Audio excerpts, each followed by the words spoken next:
Welcome back to a Quick Resume episode 4, everybody.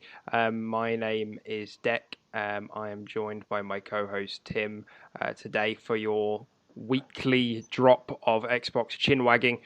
We don't have as much to talk about this week as we do, well, as like the onslaught of the last few weeks. It's been a bit mental, and that's kind of nice for us. So, Yeah. yeah, so I mean, I guess it's and I guess as well. Sorry, we're a few days late. I've been haunted by the ghost of Bill Gates. I've gotten the first COVID vaccine, so I've been a bit under the weather, but I'm feeling a bit more sprightly today, especially after the couple of bits and bobs of Xbox news towards the end of the week. How are you doing this week, Tim? Um, yeah, I'm pretty good. Yeah, I can't complain. Pretty standard week. And I think it's quite a good thing that we've ended up delaying it anyway because of everything that went on Friday. It was actually quite good timing for you to get your little jab and contract the disease. The real disease, yeah. Yeah. But yeah, no, I'm all good. Yeah, Sweet. No, that's good news. Nice and that's easy. pretty much it. Yeah. Yeah, awesome. I mean, if anybody recalls, I think Tim did make a couple of promises to do a couple of reviews for us this week, so I just wanted to check in. This is why I didn't want to bring any of this up. I just wanted to short, just be like, move on. I just wanted to check in to see how you've got on with them. I'm sure you must be Yeah, halfway through, or maybe even done. I think you said. well, What did we say? okay, I think we said Undertale. shut up, I think shut we said up. Evil Within.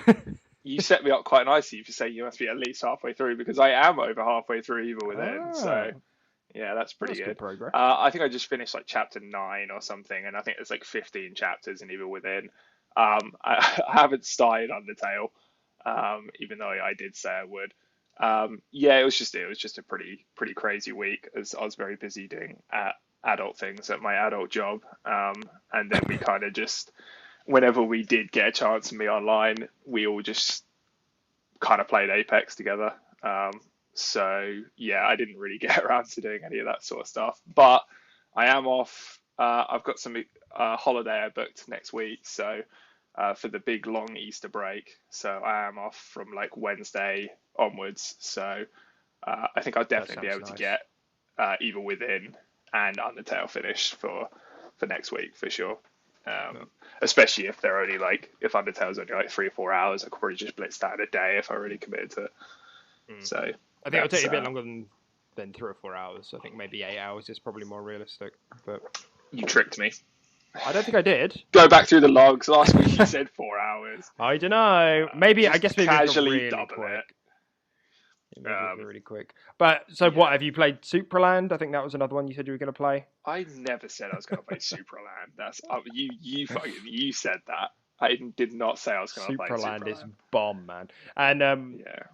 I think we had spoken about Prey, but obviously I think let's just focus on Undertale and Evil Yeah, Within there's for only now. so many games I can juggle. I'm one man. You just have to play. You just have to play them.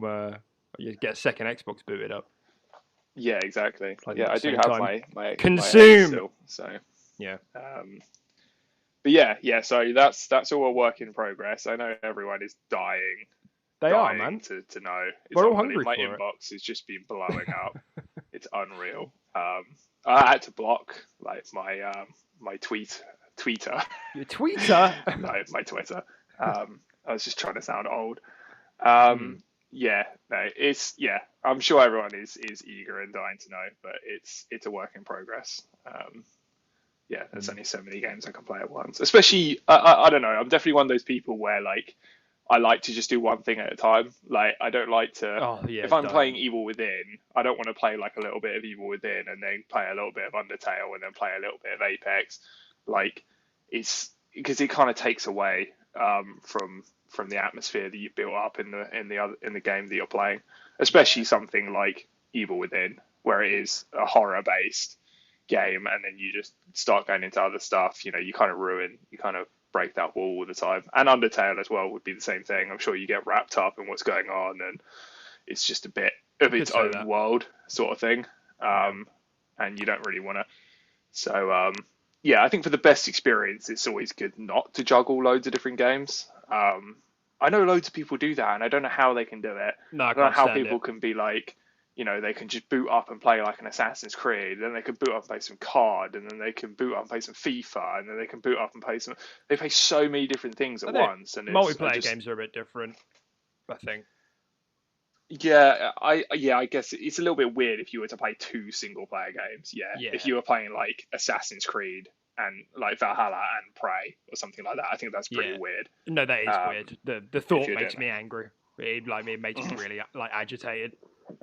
yeah, um, yeah. So that's what I've been doing this week basically, and those are the promises I broke. So thanks for bringing that up. Makes Oh, me feel really good. oh god, I just Um, laughed then and my fucking lung felt like it was gonna collapse. it's a bit of you punching your lungs in. Oh, go away, Billy. But Yeah. yeah, so what have you been playing this week? What have you been doing this week? I mean, I've still been playing Fallout 4. I've been bouncing between it on my Xbox and on my Kishi. Um, what I feel like there was something else I booted up this week, but I can't remember what. Hmm. I'll tell you what, out of absolutely nowhere, I re-downloaded For Honor last night. Don't know why. You've done that a few times, and I we've never know. actually booted it I up. know. I've done it a few times, and then every time I realise that nobody wants to play it with me, so I just uninstall it. But I always Yeah, see like that. I was like, oh, this game's still being supported. This looks like very fun and unique. And I never got to give it a go because at the time when the game came out, I was at uni, and for whatever reason, yeah. my university Wi-Fi blocked all Ubisoft games, and obviously you have to connect to UPlay or whatever. It was really fucking weird. Um, Oh yeah, I remember that. Yeah, yeah, and because we got Watch Dogs 2 at the time as well, didn't we? And we couldn't play that together we either. did. Um, Yeah, yeah. which is now 60 frames. But yeah, Boom, and probably be coming to Games Pass soon. yeah, it probably will. I don't. We don't know. Yeah. That's just a little insider for me. Thinking at That's what we least like to 3 months call in in the advance. industry a guess. Yeah. An educated guess is what I would Yeah. call it. Okay, all right, yeah, that's pretty cool. That's pretty cool. Just some more Fallout then, basically. I think Um, so. Yeah, I've been thinking about starting what's it fucking called? The Mario Rabbids one. I know it's not an Xbox game, but the yeah, the Mario Rabbids thing. I've had that since Christmas. I haven't booted it up yet, but I've been playing because I obviously just played Gears Tactics, and like I get genre fatigue quite a bit. So like I can't just hop from game to game in the same genre. I do get a bit fatigued. So I'm giving it a break. I'm probably going to finish Fallout 4 and then maybe I'll play it afterwards. yeah, yeah. I get that. um, yeah. So yeah, it pretty much just more Fallout. It's slowed down a bit. I'm kind of just going through the story at the moment. Like I think it's one of those games. It's like all Fallout, all Bethesda games where like you get a lot out of not doing a lot.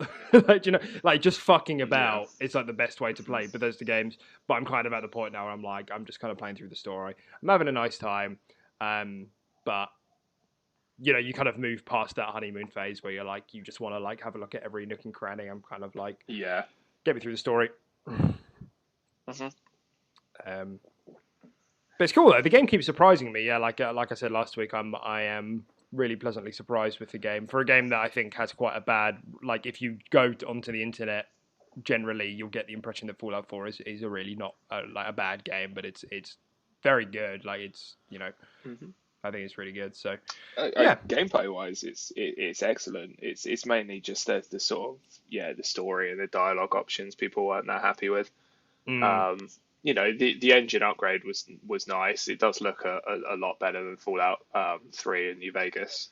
And the gameplay is nothing to complain about. It's just the same but better. Uh, and I think it was just mainly story and mm. dialogue sort of thing it got criticised for. But yeah, Because there was as well, like I was looking at some more like recent reviews of Fallout 4 since like the frame rate boost and mods have come out for all of it and stuff, and a lot of people have said that if you don't care about achievements, the best way to still play it is to download mods for like texture packs, 4K pack, 60 hmm frames pack, and apparently it looks really good. I mean, I haven't given it a go, but there's something about I want to be able to play and get the achievements. I don't know why, I just kind of do.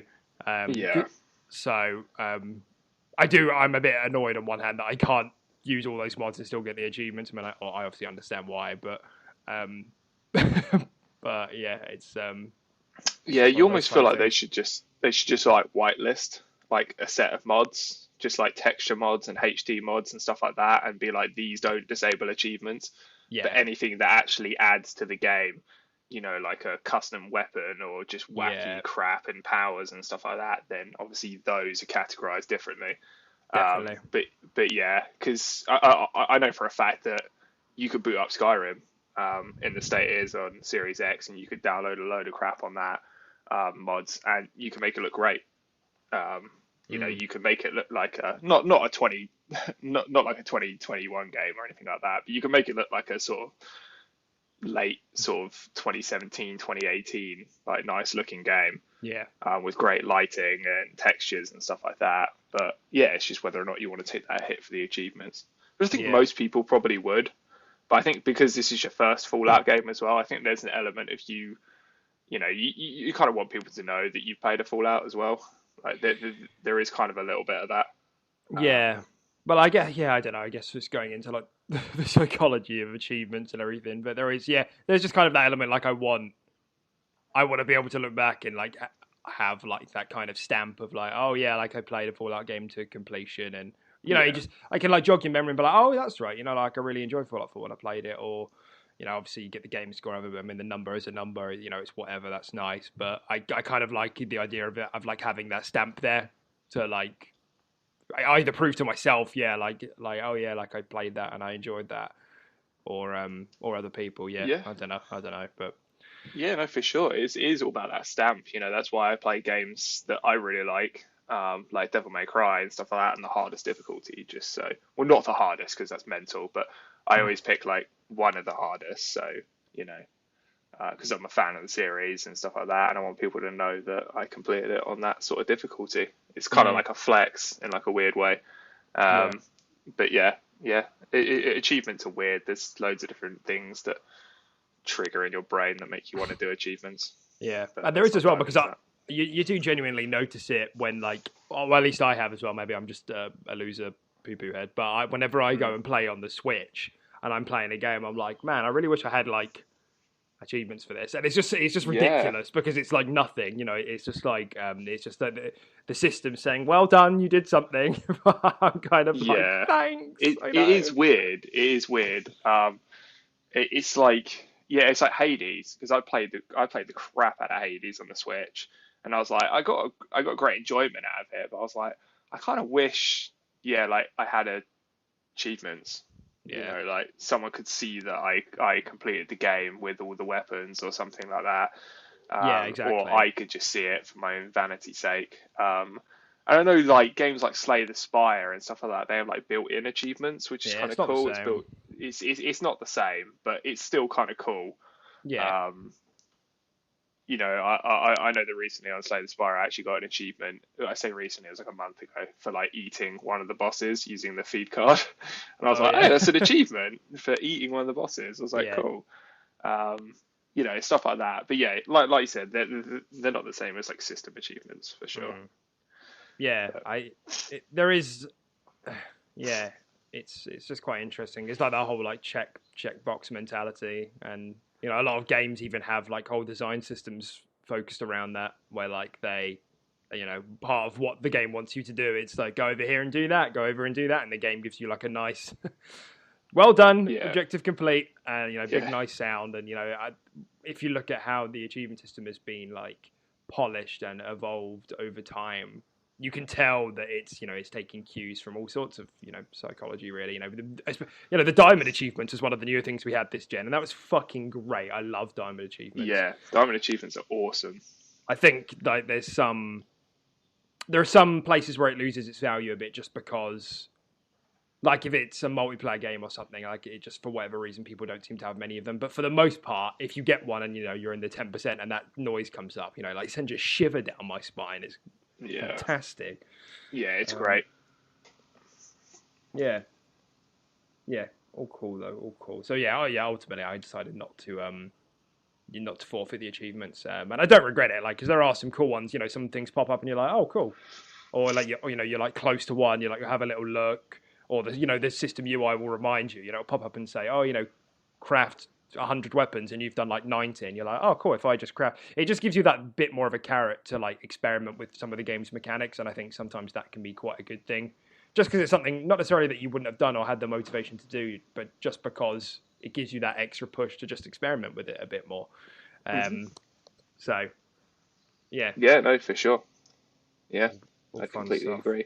All fun stuff. Um, and back on the, I wouldn't boot up For Honor if I were you. I know we're going back on what you said, but that I think that Just game has quite a hardcore sort of like fan base now, and I think if you just boot it up, you're just gonna get trashed. yeah, Like maybe I don't think noobs play that game. I kind of wanted to say that earlier, but just been holding it in. we moved on. Yeah, we moved on. Um, but yeah, and I will not be booting it up with you. I will not go down that I'm, road of death and slaughter with you. I'm a For Honor main. You can't stop me. Oh, good luck. I guess this is where the podcast ends, I guess. This is welcome back to For Honor podcast episode 1. Yeah, we'll get even less viewers. Yeah. You can't subscribe on your other 5 volts. Yeah, cool. Well, that's that, Nice. I guess. So, I mean, in terms of what's happened this week, there's been a few bits and bobs that have gone on. And I guess we'll start at the top. The first one was that, and this has confused me, because I swear someone else from Netflix came over to Xbox a couple of years ago, maybe like 2018 or something, but the former director of partner marketing at Netflix has announced that he has joined Team Xbox to lead the global partnerships group. So, I mean, this is obviously Xbox has been like growing. It's been like a slow and steady improvement of them padding their marketing team, because it's been something that everybody's been really critical of for the last gen, really. And their marketing is still a bit weak. I don't know what it is. Like whenever, and I don't know if it's because of the way that maybe Sony and Nintendo approach their games as opposed to Xbox, in that they approach them as like big tentpole releases, whereas Xbox is kind of like, here's stuff when it's ready, whenever you want, because of Games Pass. There is no real, they don't have these big sort of like moments, these big like zeitgeist moments of like, here's our huge game. And so when that does happen for like Sony, Last of Us 2, Ghost of Tsushima, or upcoming Ratchet and Clank, whatever, they just have like these huge like month-long campaigns. Maybe the only comparison will be something like Gears 5 or Halo Infinite this year for Xbox. But Yeah. Xbox has always seemed to have this issue that even with games which are quite big and like critical darlings, like Ori, for example, or Cuphead, there's just dead silence across the board. Like there's just no marketing for it, and it's weird. Yeah, it is a bit weird. Yeah, it's sort of that individual game marketing could definitely be improved on. And I mean, over the recent like year or so as well, pretty much the only Xbox ads you see are either just for the console itself or for Games Pass. That's just what they're flogging. They don't flog like the individual um, games anymore so much, do they? They basically just flog like Games Pass. They market Games Pass, and it's like a quick little montage and all the adverts. Yeah, But they're definitely improving. I yeah, know that recently with all like the tie-in with like the Avengers one and stuff like that. With have you seen them with yeah. The the Falcon guy with who? Soldier. Yeah, Yeah, the Falcon and Winter Soldier one and stuff like that with the blip. Like they're quite funny and they're definitely getting better. mm, And they're obviously putting a lot more money into them as well, getting actual like actors to do it and tying it into all these different universes that are quite popular. definitely. Um, but Uh, yeah, I also just found it weird that like even on those adverts though, like those new ones I was just talking about, they're showing like gameplay of like Halo 4, and they're like, and I'm like, what is this? This looks so bad. I was like, it looks awful. Like you're doing a massive advert and then you're showing like a super old game that just looks outdated, and even like on the advert and stuff like that. And it's just like, I mean, it's just because it's Halo, I guess. But yeah, I don't what? know. I just Not found that really Halo weird. 5. Oh no, it might. Yeah, it would have been Halo 5, I guess. But still, it looks old and it looks outdated and stuff like that. Some Hmm. guy like shooting a fusion coil and blowing up a grunt, and I'm Yeah. like, great. That doesn't make me want to buy an Xbox because Yeah. Halo 5 wasn't exactly fantastic. Yeah. Yeah. Yeah. It is weird. They always seem to have like a weird focus on like I don't know. Yeah, they just seem to put money in weird places. It's really weird. Like the other thing with like like so because there are some marketing campaigns they've had which has been quite big. Like I remember like the Sea of Thieves marketing campaign was quite big, but obviously it's just the way they managed that launch was a bit weird, treating it like a huge release when they fully well knew it was going to be an evolving game. So Yeah. it's just a bit weird, and there seemed a bit of miscommunication there. But whatever, that was got a bit of an outlier, I guess. And then another one was like Crackdown 3, like you got Terry Crews on board, Oh, who was I'm going to say it again, really fucking quiet for the whole game. yeah. If anybody's played Crackdown 3 and you play as Terry Crews, for some reason it's like they recorded his voice, slapped it into the avatar and turned it down to like 20%. Like you can hear Yeah. him shouting, but I'm like, hello? Like where Yeah. are He's like you? in the distance somewhere. Yeah. Yeah. Yeah. That was really weird. I did find that very strange. But they did so When many playing the game. there were so many adverts with him in it as well. It's like Terry Crews can't Yeah. be a cheap actor, to just like get on. No, definitely not. Yeah. And they were So great adverts as well. yeah, yeah, yeah. That was a selling point of me. I was just like, dude, this is awesome. I love Terry Crews and he's funny. And I was like, totally going to play as him in the game. I'm like, where is he? He's at the end of that hallway, fucking shouting at me down Yeah. inside of a fucking glass, Yeah. wearing a fishbowl helmet. I don't know. It was just weird. It And was. So quite this is what I funny. mean. That like their marketing is all over the place. They haven't got it together anywhere near as much as Nintendo. Like you said, or Sony, but like you said, they are getting better. Like the whole thing around Games Pass, they're doing really well. Like all the marketing, loads of sizzle reels. They just seem to be quite good at that. They Yeah, the just kind of Bethesda one was sick. The most yeah, recent one. yeah. That was fantastic. And like because Yeah. they've had a lot of like criticisms over like inside Xbox in the past because like they used that and then how they did E3s.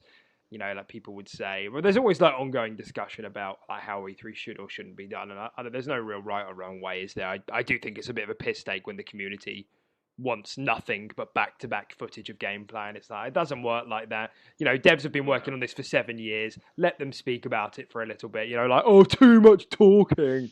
It's like, I don't know. These people have been working for nearly a decade on something. Like they can talk about it. So, I don't know. I think that's all a bit subjective, but I like the one they did last year. I thought was really good. The Xbox Game Showcase in terms of the format. Anyway, I know a lot of people were upset that there wasn't as much gameplay and there was a lot of trailers. Um, Mm. but like the format was like good. I thought anyway. It was just trailer to dev to trailer to dev. Yeah. To Philly, and then to all the other people at Xbox. So rather than people like dancing on stage, with Kinect, or a car Yeah, dropping exactly. onto the stage, Forza Or some Horizon. or hiring some fucking YouTube actor that forgets his lines. Yeah. God, that's so funny. Oh my god, yeah, because they can be proper cringe fest sometimes, can't they? Well, yeah, they do have a That bad sort of stuff. reputation for that. Yeah. Um, God, some of it's so funny. Like watching like E3 and like it's just like PlayStation conferences and showcases and stuff, and Xbox ones too. There's so many like cringe reels for them. It's fucking fantastic. Yeah. It's just like most of it's the crowd as well because they're like, "Can we get some hype?" And it's just like nothing. The crowd's just full of gamers, just like, "I want to show me some click on my head gameplay. Yeah. I It want to see is. the shooties." Yeah, it is literally just a bunch of introverts who like Yeah, barely want to be there. yeah, they just come out of their cave It just stinks. once or twice a year. Yeah, but yeah, so that in itself doesn't help. Yeah. But yeah, Yeah. Absolutely. So yeah, I mean, like their marketing is definitely getting better. Hopefully, the more that they pad out their marketing department, the better it will get. I mean, Netflix has got popular for a reason, and they're going to keep peddling Games Pass, hmm and so yeah, that's yeah. Hopefully Mark Wahlberg will help. hopefully. I totally read that as Mark Wahlberg, by the way. When Marcos Waltenberg. yeah, I know. I read it as Mark Wahlberg. I was like, Mark Wahlberg's doing Xbox. Fucking Sick. partner marketing. Nice. It's so It's good. fucking great. He's one of the most expensive Hollywood actors. Yeah. Speaking of But putting money into weird places, yeah. I'd expect them to do that. Oh yeah. Yeah. I think it's maybe a good place to sort of just pivot straight off the back of talking about, I guess, sort of marketing and like the Xbox brand is the fact that this week Xbox decided, or at least announced, or whatever it came. I think the article came out of Forbes in the end, that they were dropping the live part of Xbox Live, and it's just becoming Xbox Network now. And that was speculated earlier in the week as it started appearing in the UI and insider builds and stuff. But yeah, then it got Yeah. officially confirmed. Did you see anything about this? I did, yeah, and I think you messaged me about it earlier in the week as well. Yeah. I mean, it makes sense because Xbox Live, I guess, is just it's a bit confusing.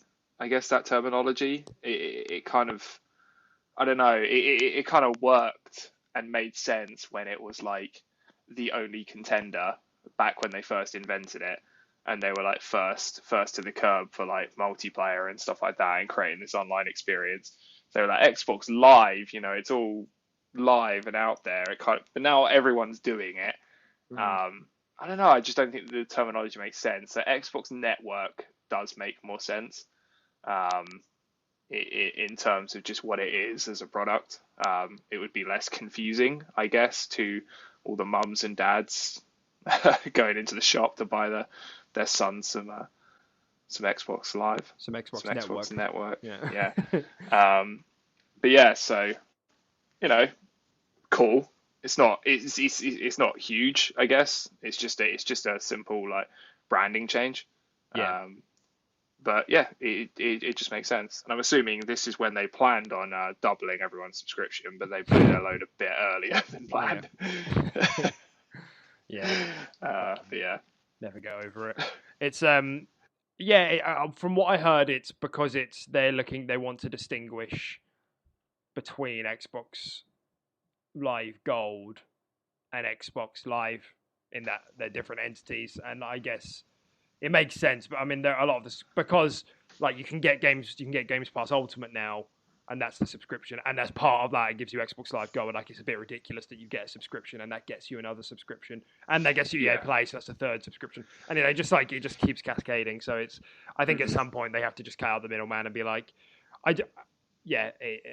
the whole thing is just called Xbox, and the thing is, like as much of a bop as Xbox Live is, it's like a great name. It does sound like it's straight out of the 90s. That's fine, I think, because it was the first there. Nobody really questioned it. It's like but Xbox tend to do this where they like name stuff from the 80s and 90s, like groove music. Oh, what the fuck is groove music? Or Mixer. Yeah. Like, I mean, as much as I love Mixer, it was just a fucking weird name. Yeah. But everybody's kind of down with Xbox Live, and it was just kind of iconic.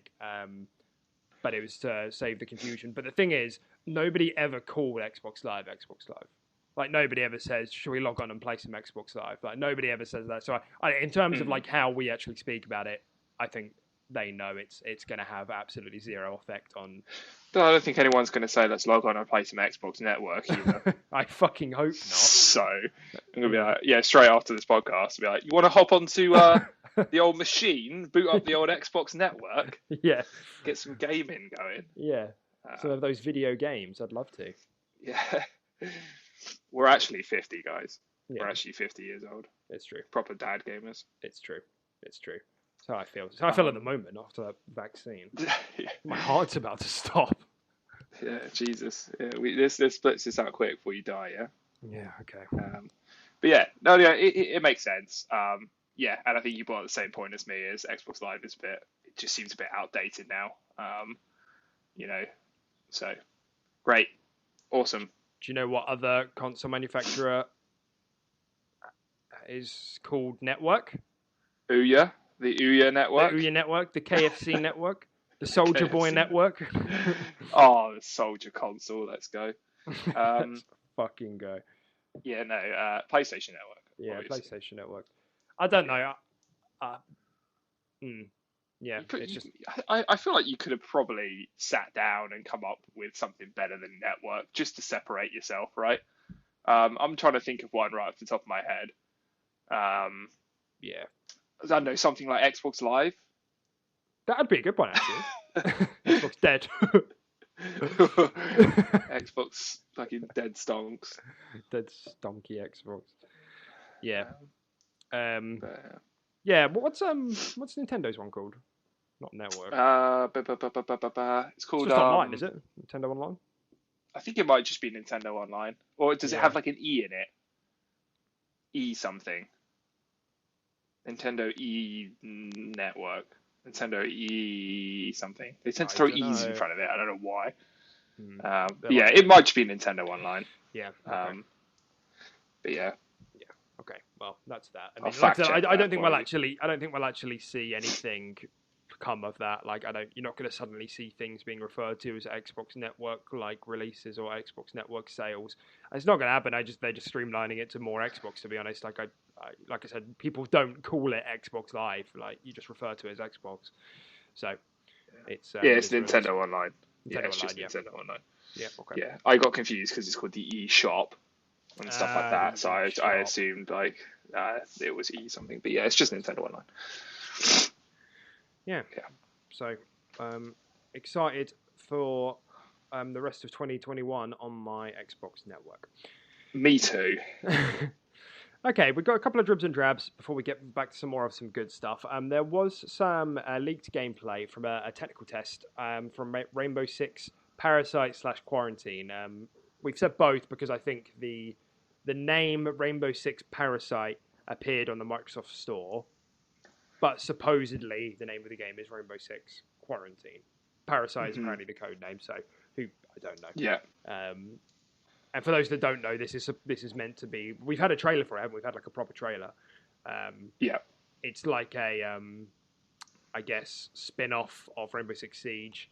It's a spin-off like the game. They did like a limited time mode a couple of years back, where it was a, like alien type creatures. Yeah, Kind of. I was just thinking this as well. I was Yeah, like, they did this in the past. yeah, They gave us like an event with it because we were big into Rainbow Six Siege for quite a while. yeah, And I remember playing some sort of shooty zombie thing. yeah. That's right. Um, Yeah, they're all red and and black and spiky. yeah, yeah. And I was just like, and that was called Quarantine too. So I was like, is what?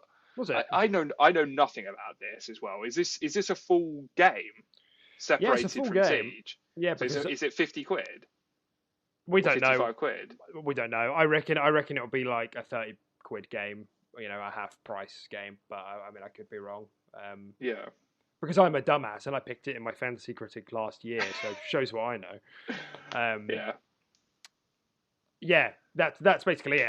It's not like they're just building off like the ideas from that limited time mode because they liked it and it was really popular. They're not like making that limited time mode a full expansion, you know, like it's Hmm. whereas that limited time mode was like kind of an aliens kind of fun thing. This is like Parasite. I think it is a bit alien related, but not the Yeah. same. It's not the same canon, right? But And is it like, the gameplay ideas are migrated over. yeah, I wonder if it's going to be sort of like just like Call of Duty zombie style or like wave-based survival, or if it will be like Left 4 Dead style. You know, they chuck you Mm, into a mission, you have an objective, you escape, you move on to another mission, you know, that sort of thing. And there's kind of like a storyline to it. I imagine it's probably, if I would have to guess, I imagine it's going down that Left 4 Dead kind of route. oh, do you think? Um, yeah, I think so. I don't think it will just be like a zombie, like wave survival thing. Um, I think it will be sort of, yeah, like you go into a mission, they're like, oh, extract the potential cure from this place. Oh no, you need to refuel the building to get in. You go around and you find the gas canisters, you know, like Left 4 Mm, Dead style, and there's all these like zombies and everything running around at you. yeah. Um, No, I see what you're saying. The only reason, like, I assume in my head that it would be like in my head, it's like it's a more of a zombie style one. It's just because the mechanics of Rainbow Six are more suited towards like a house defense kind of thing. You know, the that's movement's like true. slow and clunky. You can rappel up buildings. Yeah. You know, mantle through windows, things like that. And unless they like rework that, like running in Rainbow Six Siege just doesn't feel that good. It's It's very pretty. slow and heavy. Yeah, it's quite jank. Yeah, but potentially, yeah, yeah. But then But we don't know what kind of pacing they're going for. no, They might not be going for as fast pace as Left 4 Dead, so movement, no, might not matter so much because Left 4 Dead was very fast paced and very. yeah. Um, but yeah, I mean that's it's quite interesting that we both think it's going to go down different paths. We'll see who's right, I guess. Mm, But yeah, I mean that's the sort of vibes I'm getting from it, and I think there'll be sort of like an overarching story to it. definitely. Um, but yeah, I'm wondering have to if I wait and see. think from like the gameplay, basically what happened in the game, it wasn't very much gameplay, but at least in the one we saw, unless there was any more out there, did they were playing as who was it? Was it Ash? Oh crap, I don't know now. And it doesn't matter. They shot like a pile of goop on the floor, and then they shot like an egg sack. It was like a red glowing egg sack, and then the clip ended. There Yeah. are lots of little things you could probably take away from it, like stuff in the UI and things like that. It didn't look to be a map that was already in Siege, like so it wasn't a reused asset or anything. Yeah. But it seems, I guess this is something that I originally thought, like I said, it was coming out sometime last year. I don't really know why. I just because we'd heard about it a while back. Hmm. But they're dead quiet on it, so I don't know. Who knows if we see it this year? It's weird. It's quite a weird one, and I guess they're doing it just as like a fun little project for themselves because Rainbow Six Siege is still a very healthy game. Um, Yeah, they're just doing it probably because they want to. But yeah, it's a little bit of it's quite an oddball, but yeah. I always respect that. And I mean, Why not? can we just take a moment to like just round of applause for the team behind Rainbow Six Siege? Wow, Oh yeah, yeah, they're sick. Yeah, yeah, absolutely. amazing, I amazing. did not think that game. Like, I mean, I loved it. Like, I thought it was very good. And we did play it quite a lot, and we did enjoy it for quite a while. But I did not think that game would be supported to the extent it has been today. Like, it's crazy. It's still in like Steam's top 10, like most played games, and has been like since launch. I think. Yeah, It's just always been there. yeah. It's just And it's amazing. big in the console scene. It's got a great pro scene as well, Mm, with a lot of viewers and stuff like that when they do these sort of tournaments. And yeah, it's definitely one of the most supported games ever, like just ever made. If not the most. I'm trying to think of another one that was really well supported. yeah. I guess Sea of Thieves kind of falls into that category. Mhm. What else? There was another one that was really well Well, I mean, supported. Fortnite's obviously one of them. It's like Yeah, all those sort of games, but those are a bit different because you they're mean the free to ones that play came it. from zero, like came from nothing, I guess so, yeah. And those are free to play, so you kind of have to build on them to keep like No your Man's audience Sky. interested. Yeah. No Man's Sky would be another one, even though we never got into that. Hmm. Um, it would definitely be another one. Yeah, that game went from just absolute dog to just being pretty well respected game now. Yeah. Um, yeah, there's loads, but Rainbow Six Siege is yeah. Kudos to them. It's just Kudos to them. yeah. Well, it's just it's amazing because it's like one of the first games. I mean, I don't. Maybe I'm just a little baby boy and I don't understand the industry, but at least I feel like it's one of the first games in well, I get in like this new like wave of games of like game development and like game releases where like you said, like games are supported and they have lifespans and like they evolve. And it was one of the first games that people pointed to as were like, oh, this hasn't not necessarily hasn't released content complete, but hasn't released well, and it's gonna die. And then you know, not 6 months, not a year, but maybe 2 years later, it started turning heads again, and it's just like one of those first ones that really, at least to me, that started making me think like games can do this. Like games can release as this evolving, like dynamic medium where they don't have to just be one and done.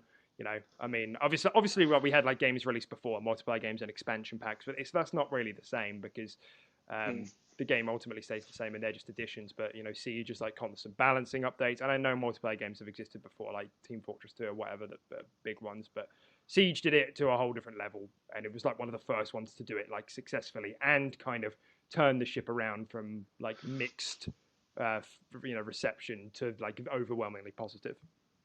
Yeah, no, yeah, for sure. Yeah, it's done absolute wonders. And it also doesn't just force you to dip into your wallet as well. Like it can all be done with in-game currency and stuff Mhm. like that. And if you grind the game enough and you enjoy it, like generally, the renown gain, which is the currency used in the game, it's not that slow.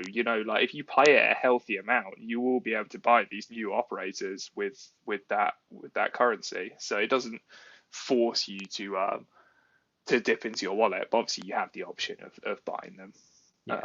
straight as they come out. So yeah, but yeah, no, yeah, I Rainbow Six Siege it's always been a favorite of mine, just in the sense of just how well it's done, and mhm. um, yeah, I still think Siege has the best like I don't want to say free to play because obviously you buy Rainbow Six Siege, but it has the best. I don't know how to describe it. economy. Yeah, I guess yeah, like for non-spenders, the best like economy, like the way that they do, like you don't get a pack and then it increases your chance, and that chance goes up by more if you win versus a loss. I just think that whole Yeah, system is really fucking it's good, good. It's very and good. like it's I like I've always it's always pissed me off when games try and do this, but then they don't like incentivize like wins or good performance. Like I'm like I just feel like you're losing out. Hmm. You're just losing out on like free motivation from me as a player. Like Yeah, if you whip because that's going to encourage me to want to get better, to want to play more, and then ultimately like get more of the packs. And the more packs I get, I mean they know this. The more I get for free, the more I want to spend.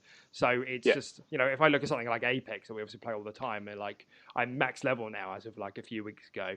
It's like you stop getting free packs at a certain point, and they did add some a while back, and maybe they'll add some more in the future, some more levels. That is, um, I but feel like I still get packs at you get 500. some. You'll get some in the battle pass, and you'll get some in maybe events.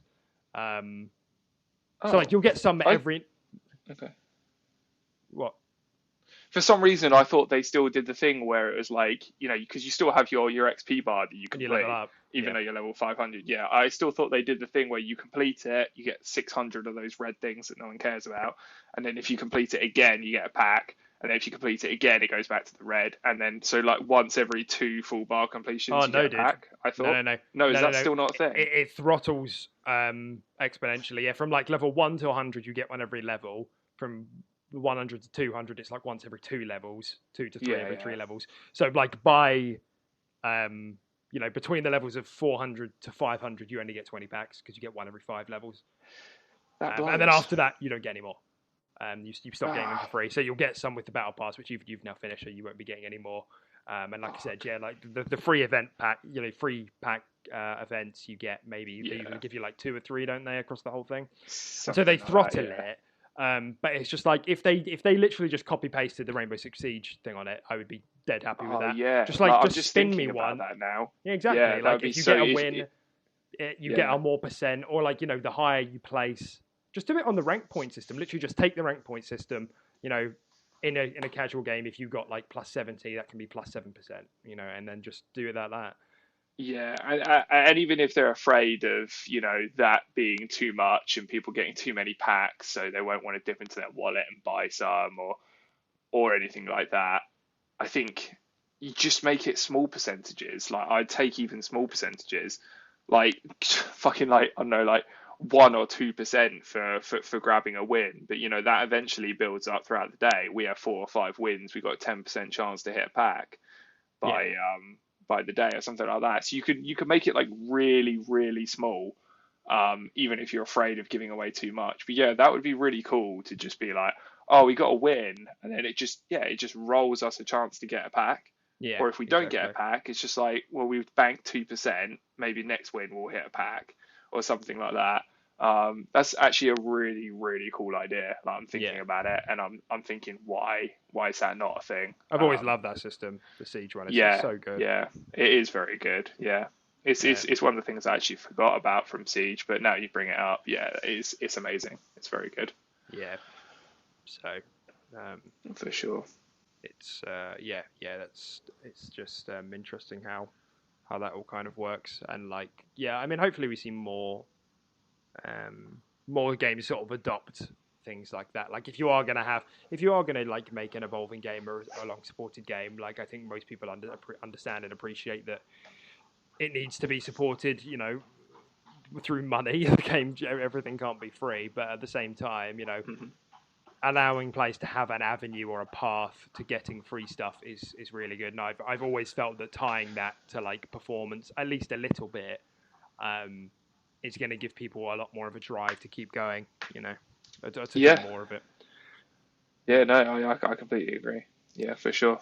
Yeah, that would definitely make me play Apex a lot more, especially since, like you said, um, we've hit max level, and I still don't have those heirloom shards, which are really rare for anyone that doesn't play Apex. They give you Mm. like a special thing for your characters, a set amount of characters. But yeah, I still haven't got that. So like that sort of thing coming into play for someone like me is perfect because yeah, I still haven't got that, and that kind of blows. I feel like I kind of have to buy my way there now, Yeah, which absolutely. kind of is a bit of a joke, especially as I've just had the reality check that I'm not getting packs anymore. So You're not getting them all. Yeah. if I actually do want my shards, these things, then I actually do have to dip into my wallet now, or wait for the next battle pass, which is still a good month or two away, You probably. still got to dip into your wallet for it, don't you? Yeah, you still. Well, I have the credits. You get enough credits to buy another battle pass with that battle Oh, pass, right. don't you?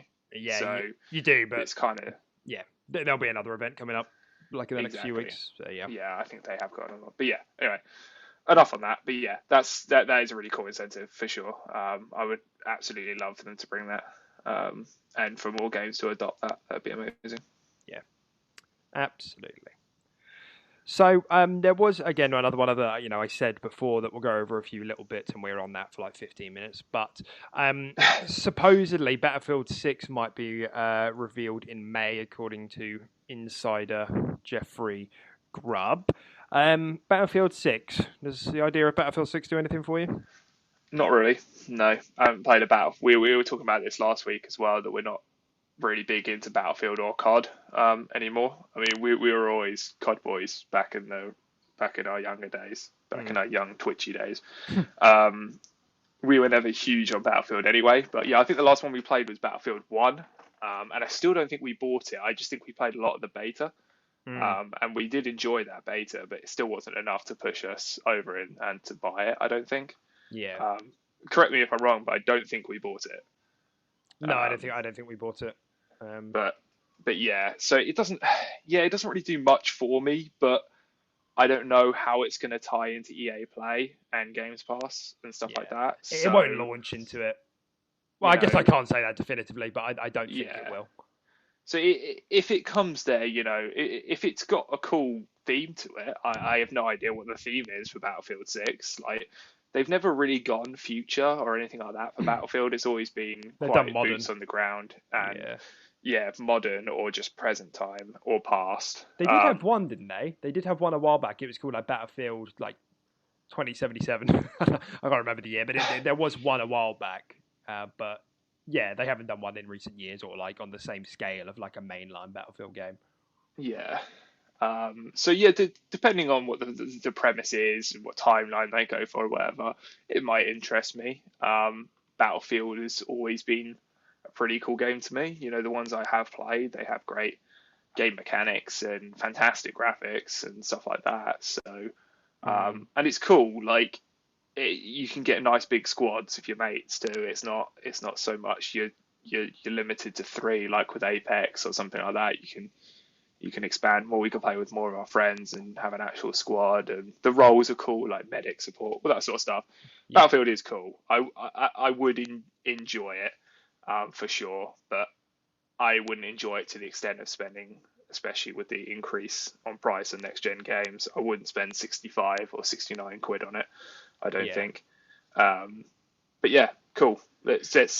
In my eyes, let's see how it ties in with EA Play and Games Pass, and we'll go from there. Really, but I think like if nothing else for me, I'm always interested. Like, yeah, I'm not really. I mean, I'm kind of a never say never kind of guy, but I'm always interested in how Battlefield games look. Like, if just for the tech, because I think they always kind of give you an idea of like what the bar is going to be for the next 10 years of like in terms of like destructibility and things like that. Oh, they're insane. I remember seeing Battlefield 3, back in the day when they showed like the skyscrapers falling down and things like that. And I don't know how much of that ever came to fruition. I'm pretty sure it did all play out, but like, a lot of that, it always, the stuff they do in their engine, what is it, Frostbite engine, isn't it?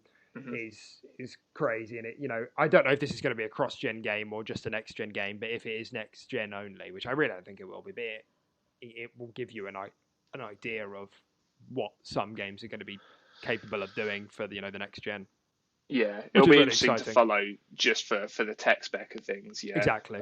For sure. And yeah, Battlefield has always very much pushed the boundaries for like tech when it comes to like FPS and stuff like that. Yeah, I mean, I think it was Battlefield 3. It might have been 4. But yeah, I remember, those games are quite old now and, they were built on those old consoles. But yeah, I remember like being at the top of skyscrapers and stuff like that and, just having fights and then that skyscraper just starts collapsing. You have to leap off and parachute down and stuff like that. And this whole building's falling. Mm-hmm. And that was fucking cool. And I think if I even went on that now, I would still think that's fucking cool because I don't think a game really does that even now. Yeah. And yeah, but apart from Crackdown 3, yeah, which was just an absolute joy. No, wasn't Crackdown 3? It was trash in the end, wasn't it? I thought they promised a lot more than what was actually delivered with destructibility. Oh yeah. Like the thing is, it was. I mean, not really. The thing is, clearly the whole thing was in development hell, so they really like quietly. So they said, like, yeah, originally, there's going to be all this destructibility, and they showed off, like, the cloud tech demos and everything, and then they quietly announced, like, a bit later, it's like, by the way, this is only going to be in multiplayer modes, because we're only going to have the cloud in multiplayer modes, like, there's no cloud in single player. And I don't know if it was, like, originally the intent to, like, have the single player game running with the destructibility, like, how would that work? If you destroy the city, would it, like, rebuild itself? Like, so I think there was, like, the idea for, like, that could have possibly happened, but it never came to fruition, so they ended up just keeping the single player game, obviously not running on the cloud and therefore not having destructibility and just being in the multiplayer mode. And in the multiplayer mode, it like did work, but it wasn't anywhere near as impressive as how it looked in the cloud demo. So I think it was less that destroyed your frames more than the buildings. Well, yeah. If what they had in the multiplayer mode was in the single player mode, I don't think anybody would have been mad because who the fuck even wanted a multiplayer mode in Crackdown? I hated multiplayer in Crackdown 2. I hated it. It was just awful. Lock on as well. It was just you just locked on and just jumped around holding down the fire button. Yeah, that was all it was. So as soon as they announced multiplayer in Crackdown 3, I was like, fucking why? Why are you doing this to me? Why do you hate me? If you're going to do multiplayer for a game like that, you should just do it like Halo 3 custom game style. Just let your players create stuff and fuck around. Or just let them blow up stuff, and just create their own games. Like mess around with the settings and make your character super quick or jump crazy high, and just let them screw around. You don't need a PvP TDM. Yeah, like you should have just taken a Halo 3 or a Halo custom game sort of approach to things. Maybe even like a mini little forge, like. You can go in and reset a building that you just blew up or something like that. I don't know. That was the route they should have gone down. Just a more fun route. Yet no one wanted a TDM in Crackdown. I like fucking nobody. Like it's so annoying. It's just so infuriating that's like to think about like that. That's where a lot of the resources went. So much time must have gone on that. Like it's just infuriating because Crackdown is really cool, but it's just. Like the idea of like having a destructibility in Crackdown, like perfect fit, like excellent. But like I said, it's for whatever reason somewhere along the line they decided we can't get this to work, or like we haven't.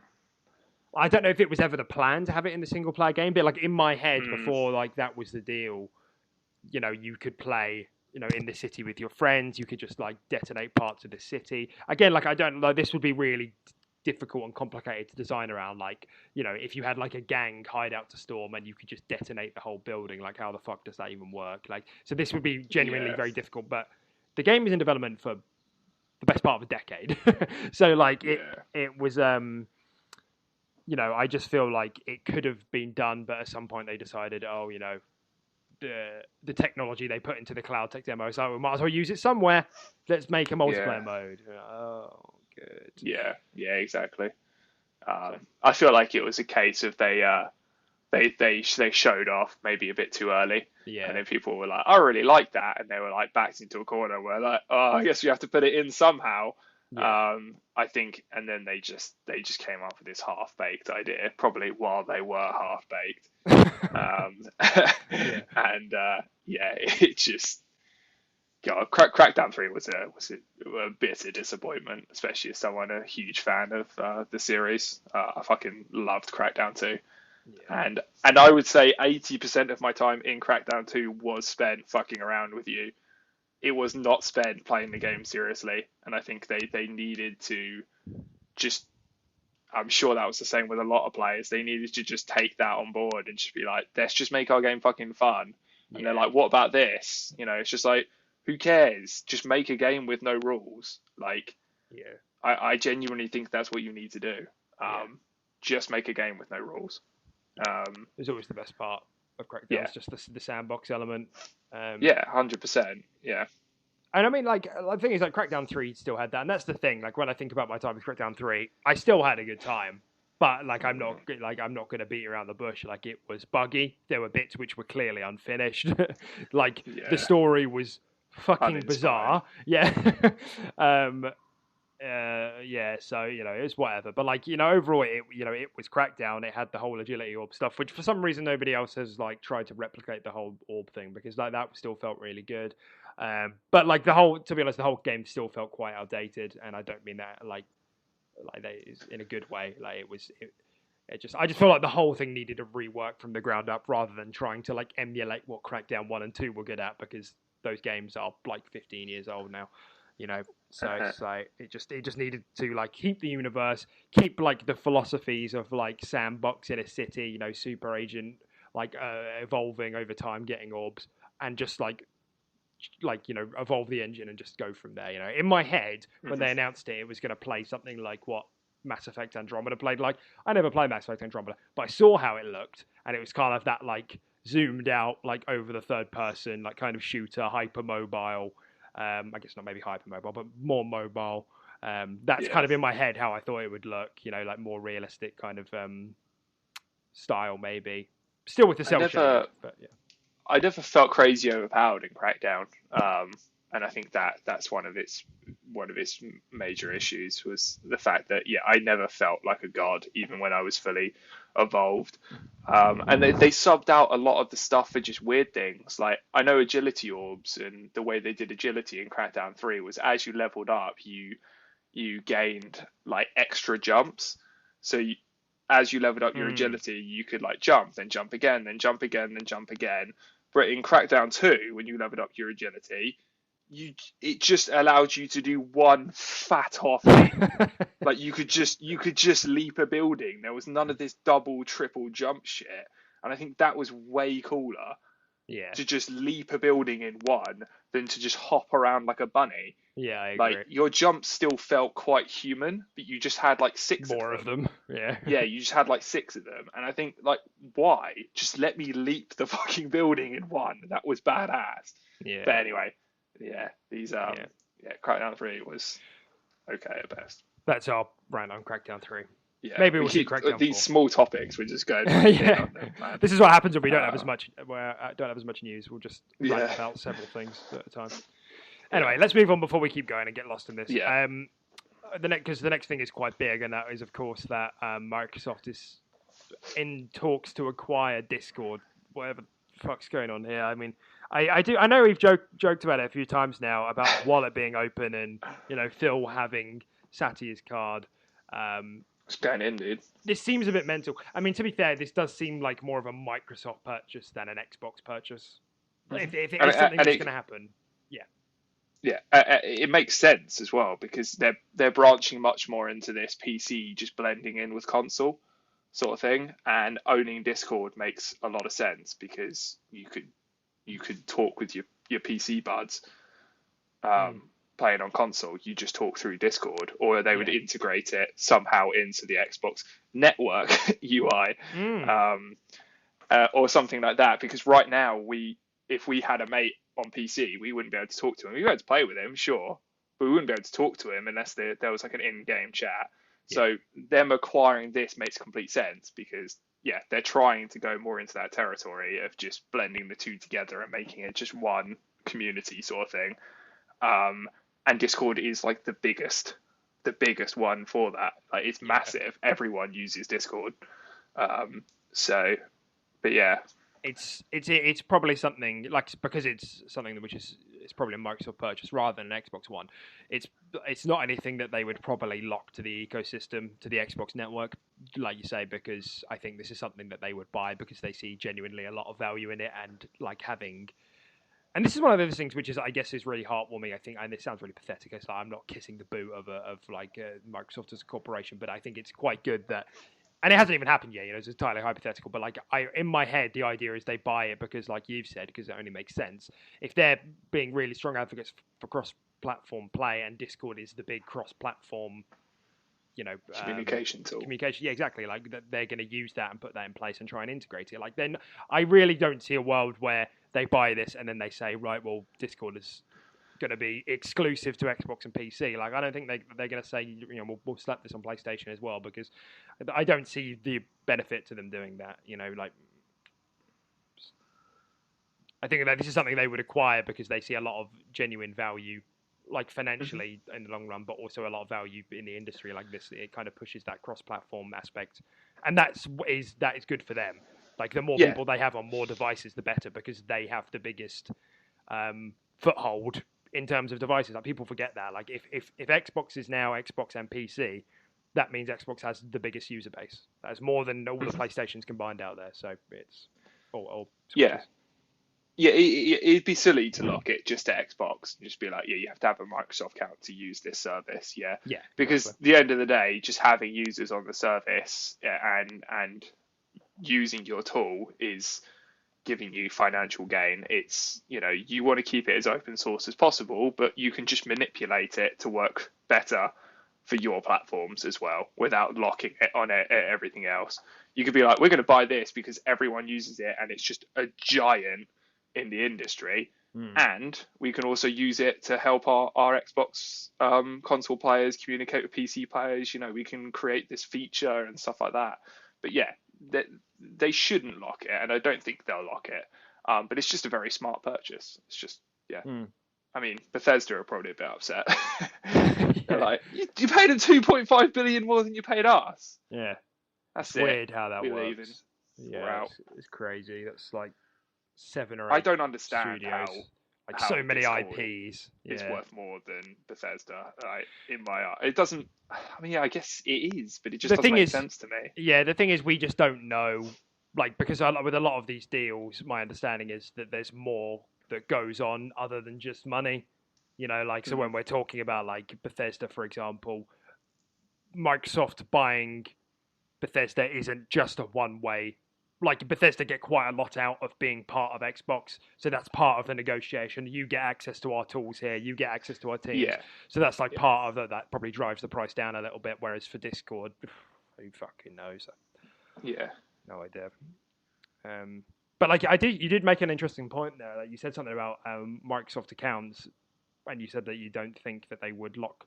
But like, it would be interesting if they kind of like how they do with Minecraft, like you have to log in through like a Microsoft account. Like, you Mm. have access to it on all platforms, but if anybody wants to use Discord, they have to have a Microsoft account, which puts them one step closer to being in the ecosystem, one step closer to being on Games Pass. That'd be interesting.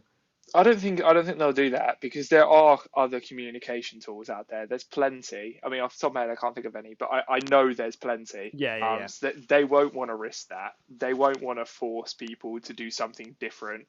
I mean, just Mm. just look how gamers revolted in the sense of PC gamers, and using Steam and The Windows Store, yeah, no, the well, no, Microsoft no, Store. I wasn't going to say that. I was going to say Steam and Origin and stuff like that. Origin is like another launcher that you use Yeah, to boot up games. People hated it. but it's all of People them. are like, Yeah, I don't want to use Origin. I'll just make it or the available Epic through Store. Steam.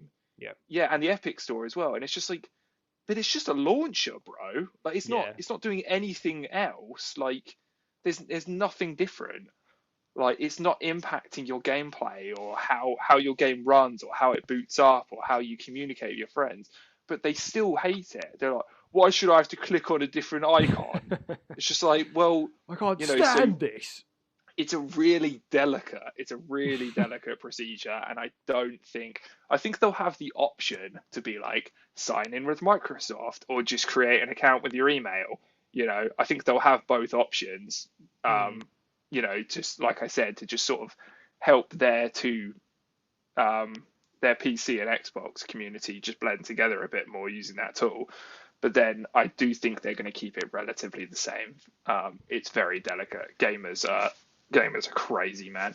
They look for anything to just pour petrol on and Oh just see yeah. what happens. I do need someone on PC to explain to me like what is the big fucking deal about using another launcher, because it's I crazy to think that like when we speak about exclusivity, like as console gamers, like people are less upset about having to buy another console than PC users are about having to use another launcher. Like it's crazy. Like I they go don't understand. mental. They're like, and then it's weird, but because like the Windows Store was a whole other thing, because people when Xbox started doing the whole Xbox PC crossplay, cross buy, etc., they started and people were just like, I fucking hate this Windows Store. I'm never going to use it again. It's the worst. And like fair enough if like it's buggy here and there, but I use Steam.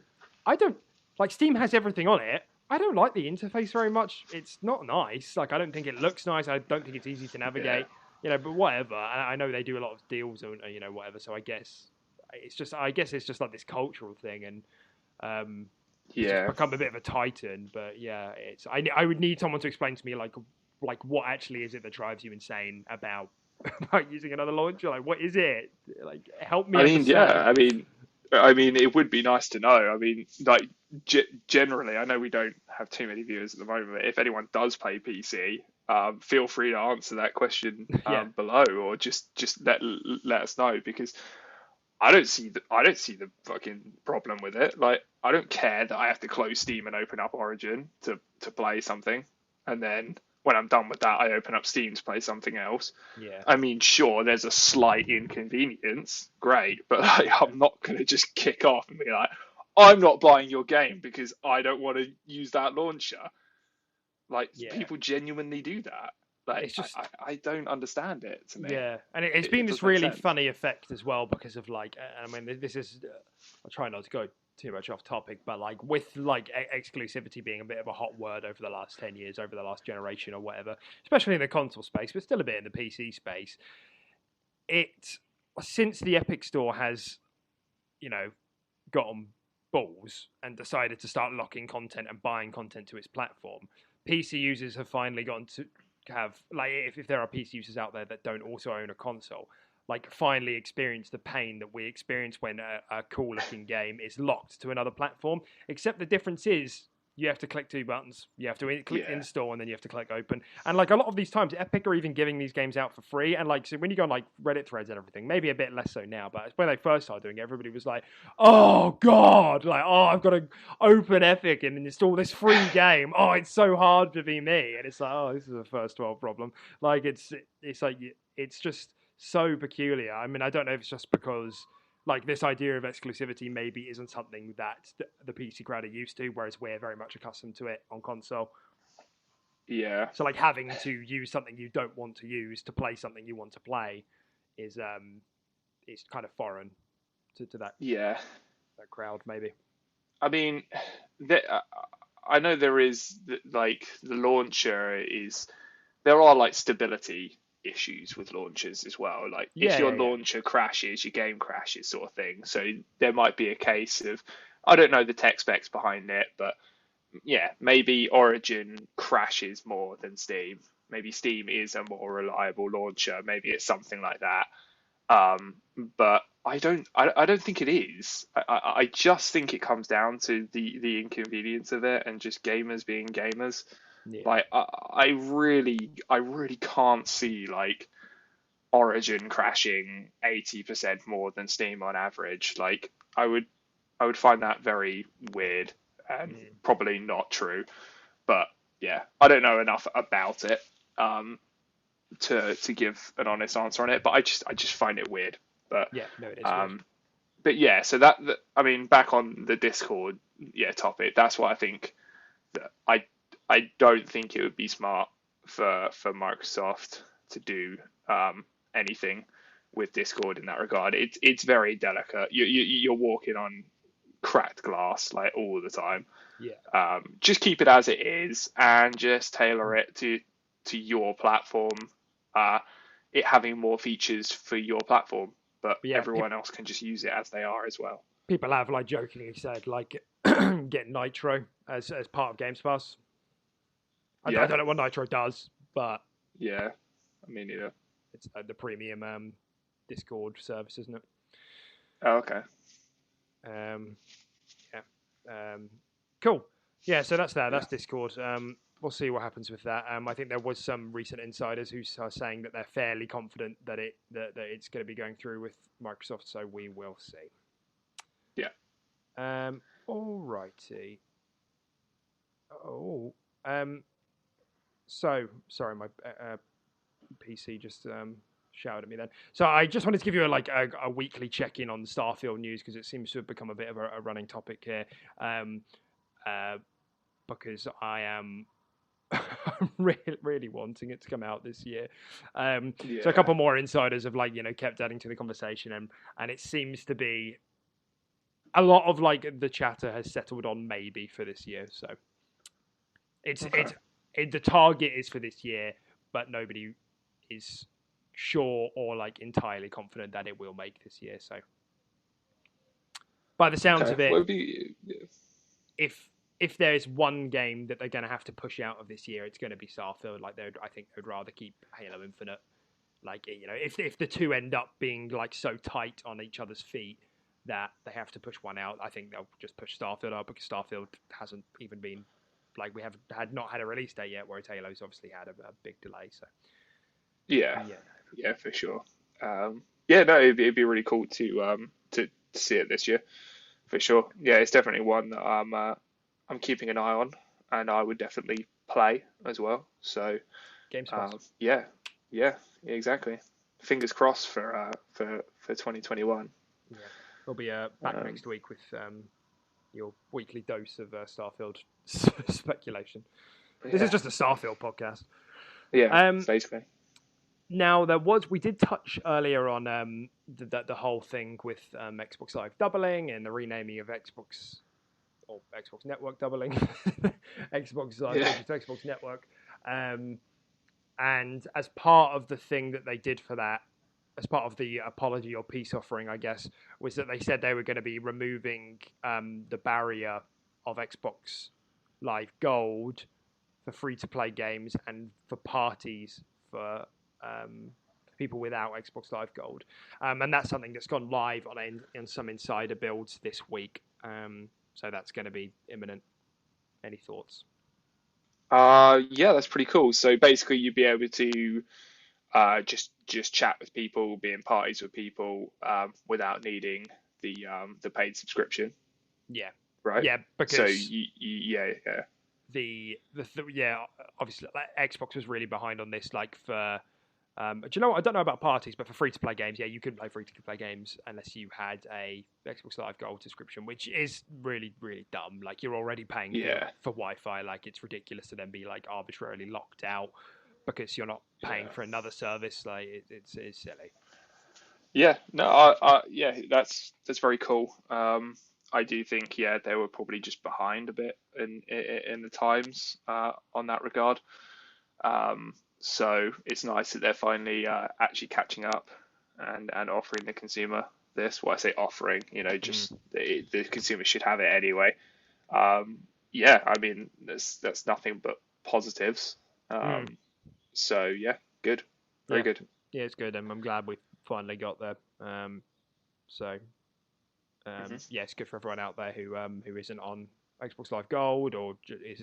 I mean, especially with like the flurry of free to play games at the moment. You know, it's very trendy at the moment. So um, it's useful. It's really really useful. Yeah, for sure. Cool. I did want to just sort of touch on it as well. On the note of dead Oh games like Crackdown no. 3. Rest in peace, my sweet summer child, Bleeding Edge. Bleeding Edge released 1 year ago, which might be shocking. It is a bit shocking, because obviously, like a month or two ago, it got announced that it's no longer going to be getting any more updates. And this was another game. I meant to bring this up earlier. Actually, this was a game that Microsoft just sent out to die.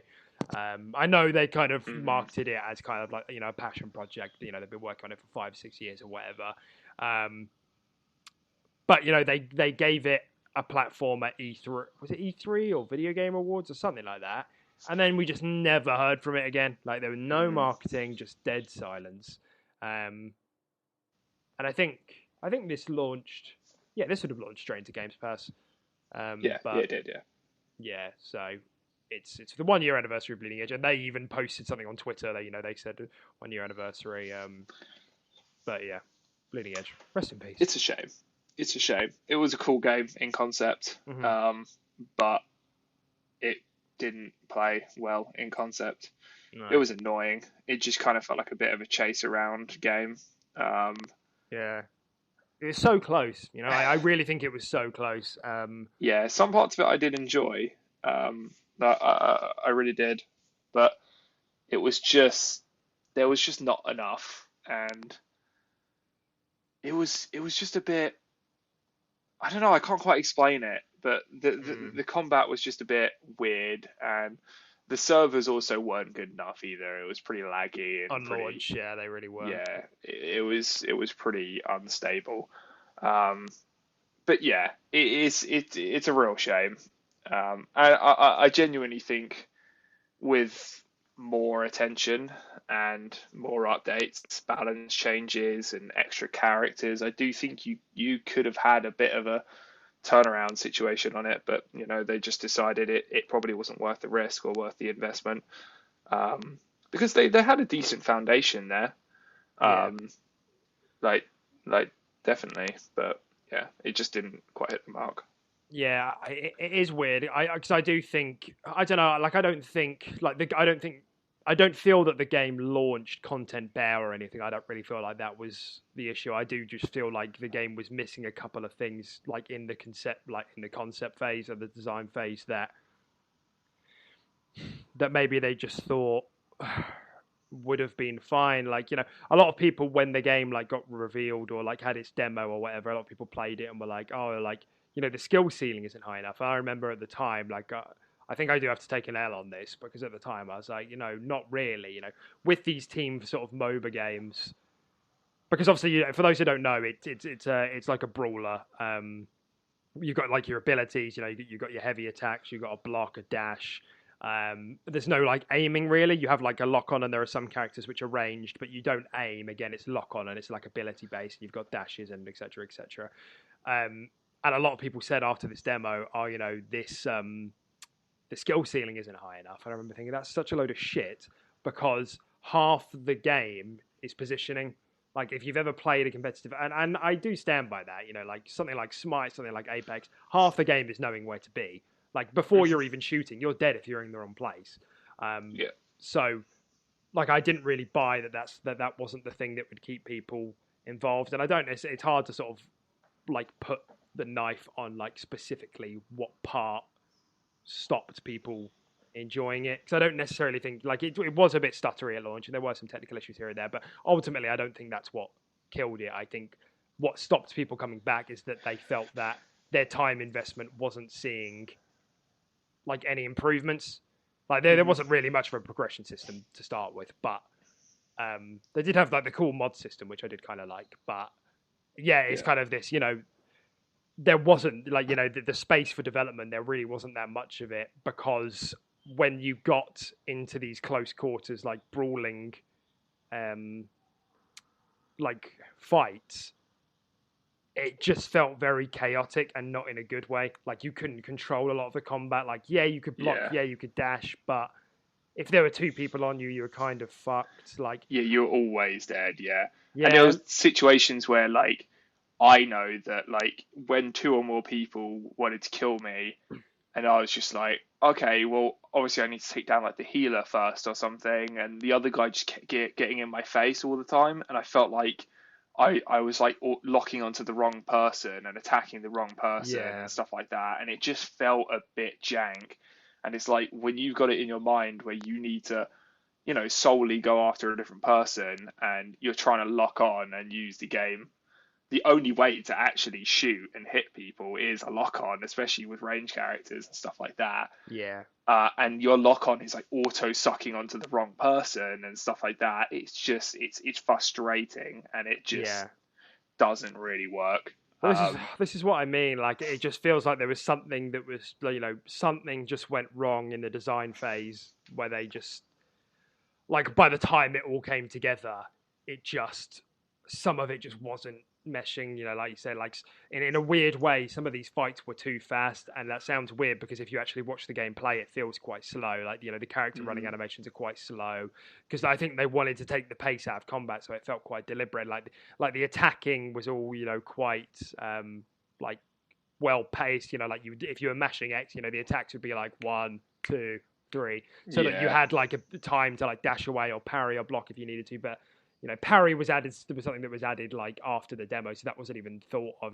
And they were just, and this is what makes me think of like, how would you even do like a multiplayer like brawler like that? And this is kind of what made me think of like For Honor again, because that game is like really slow. Like at some point in the development, they were like, to do this, we need to like make it, you know, yeah, absolutely like slug like because yeah, yeah. it's so Methodical and yeah, exactly. And I know you can do like 2v1s in that as well, but it's like quite rare. And if you think about the way it works, like every move has like a defense and a parry and this sort of thing. And the mhm. way that Bleeding Edge ended up coming out, by the time it came together, it was hard to have any control over what you wanted to happen. It's just a bit too quick and chaotic, unfortunately. Yeah. So it was yeah.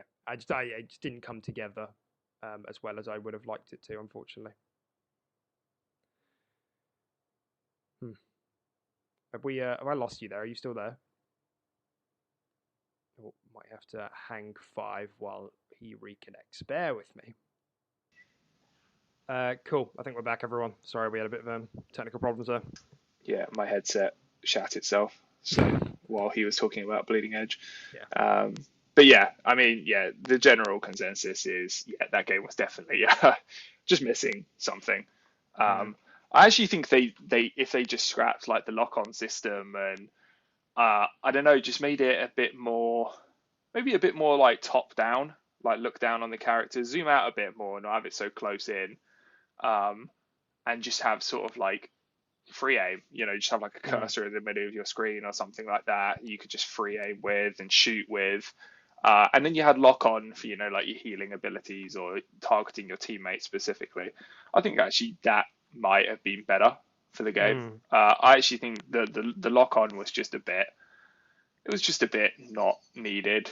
It was just that helping hand that I think one took away from that skill ceiling that we were talking about.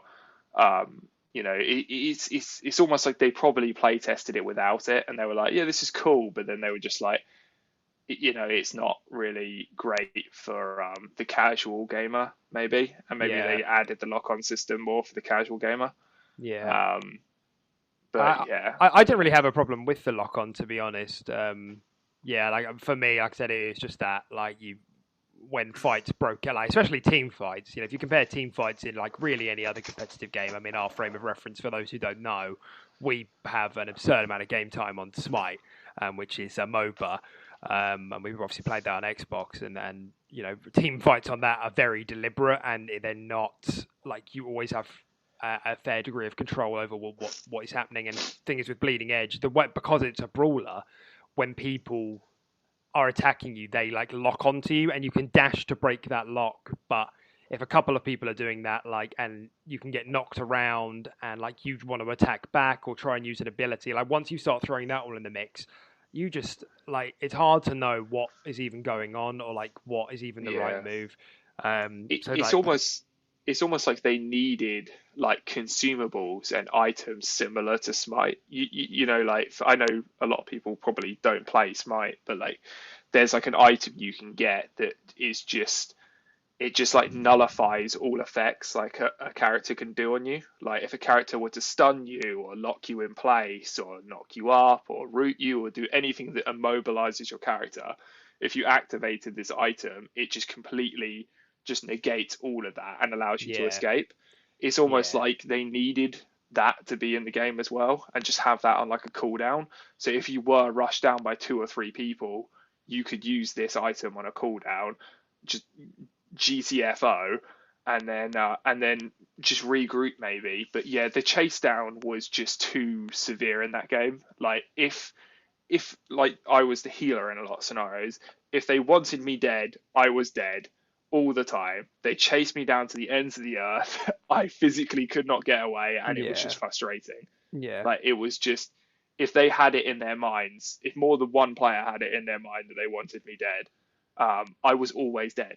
There was no outplay potential there, yeah, and yeah, it just created a frustrating gaming experience. But yeah, yeah, yeah. It's yeah. Like, it was like it was, and the thing is, it generally played like quite well. Like in the absence of like yeah, those team fights, like the music, the soundtrack was good. You know, the style it like popped a lot. It was like the animations were really smooth. The characters were really varied and interesting. I know some people yeah, like had mini seizures when they showed some of the character designs. I don't personally get it, but I think yeah, people because have they're a like bit out there. Some of it, yeah, they people weren't have like like developed an aversion to like I want to say like yeah, colorful and like wacky designs.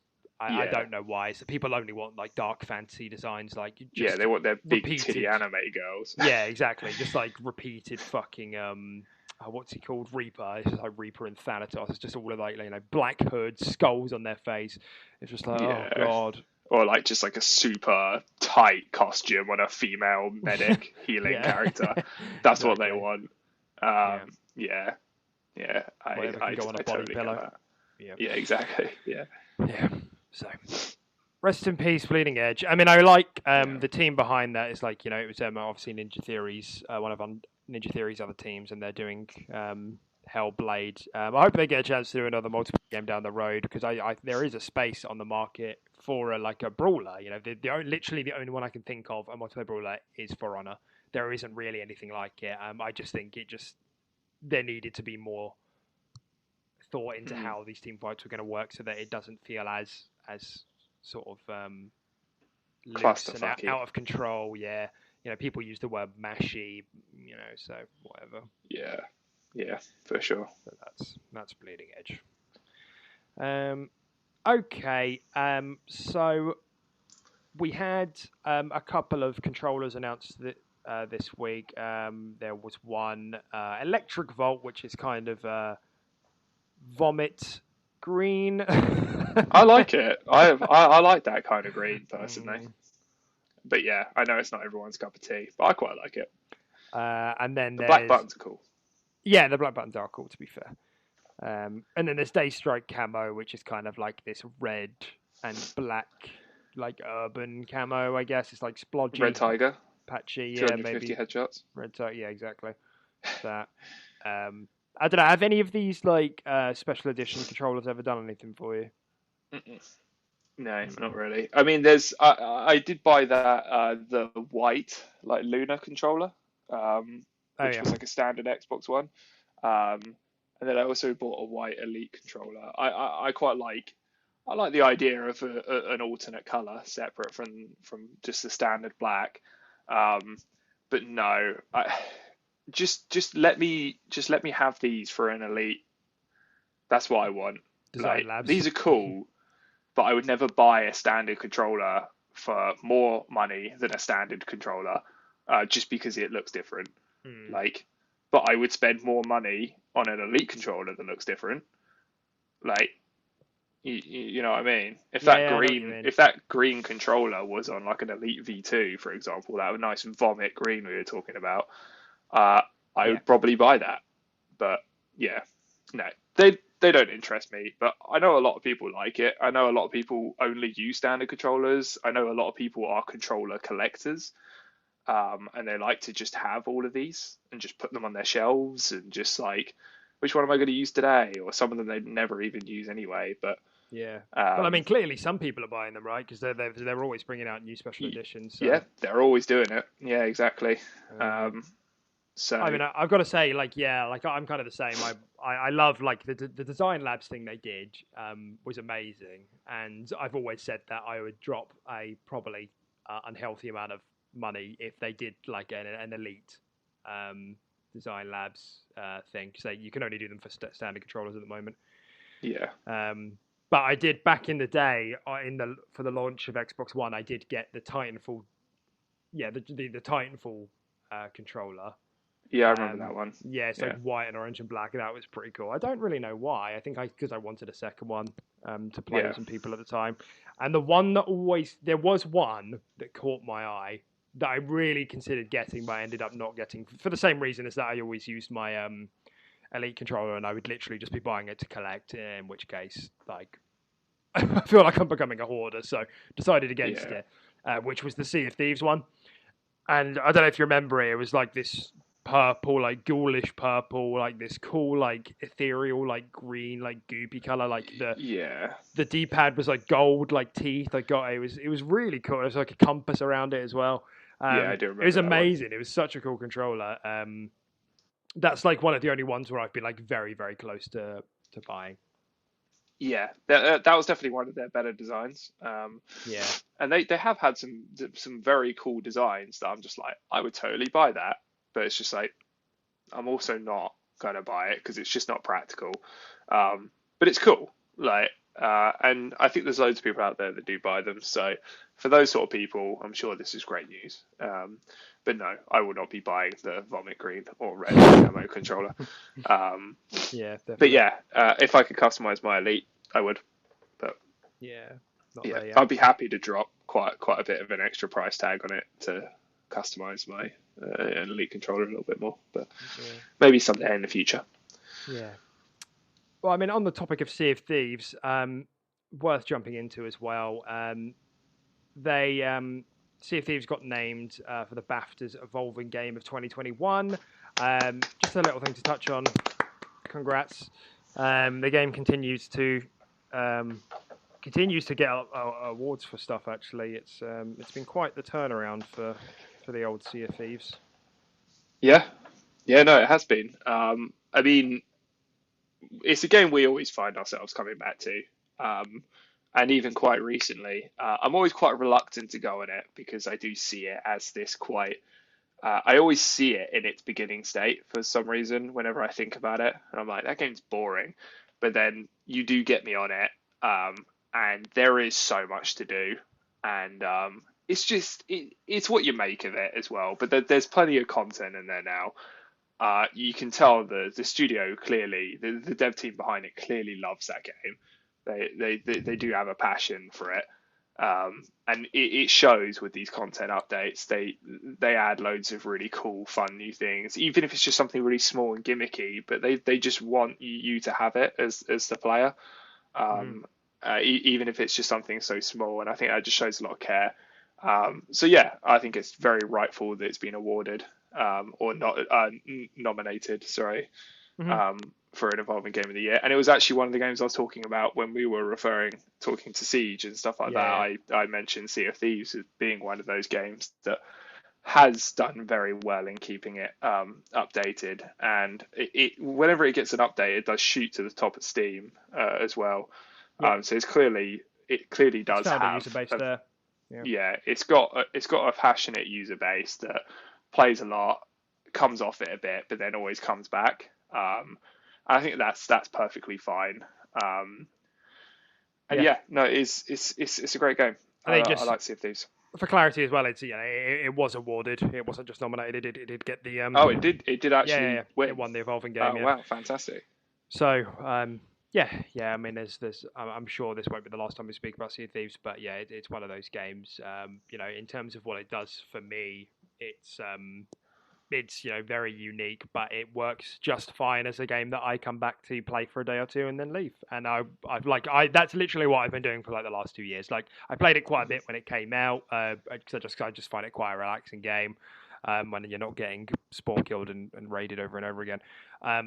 But since then, yeah, like we just hop into it like once every couple of months for a few nights, have a good time, and then we leave because and that's absolutely fine. It is just kind of fun to do that.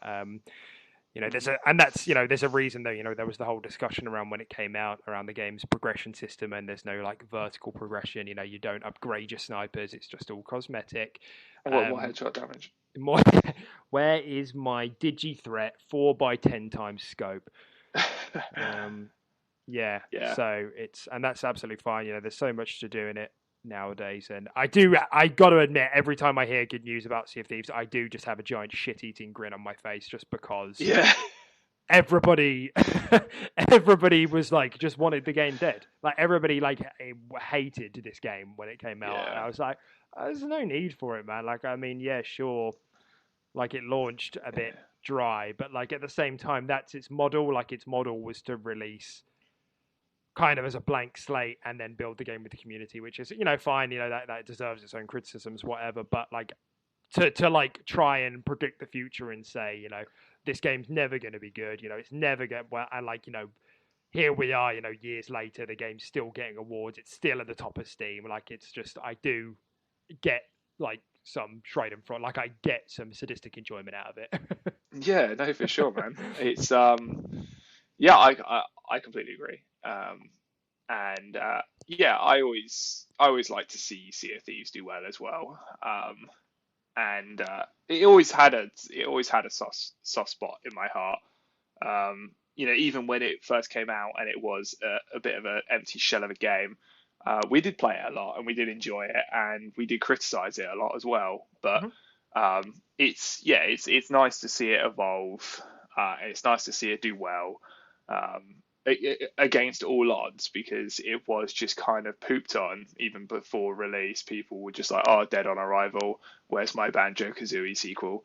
Rare, fuck you," that sort of stuff. So yeah, good for them. Fantastic.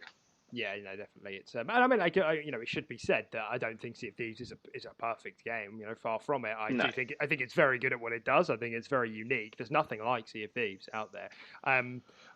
The shooting mechanics are shit. I don't like the combat in Sea of Thieves. I really like everything else. The combat is really painful. The on-foot combat, even to this day. Remember that boss we fought not that long ago? That was glitchy just jank, glitchy, boring. Just doing the same thing for 10 minutes, hitting it with a sword and running away, shooting it, picking up ammo, shooting it, and then sometimes it just knocked you through the floor. Yeah.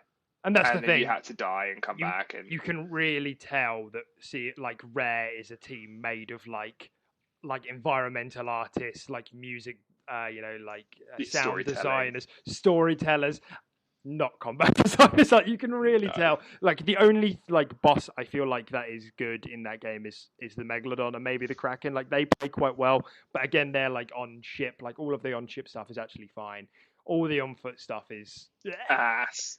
It's horrible. It's so bad. It really doesn't feel good. None of the bosses feel good either. So it's just, and that's just what it is. Like there's just a weakness to the game, and I wish they would rework that. I don't think they will because they need to be wise with where they put resources for the game. But let me pitch this crossover. Oh no! id Tech, come over to Rare, make Sea of Thieves play like Doom. God, my brain just got twisted and snapped. You've got your shotgun to put that together, and you grapple over to ships across the ocean and blow people's heads off. Absolutely not. No. Yeah, there's demons as well. Just throw some demons in there. Yeah, exactly.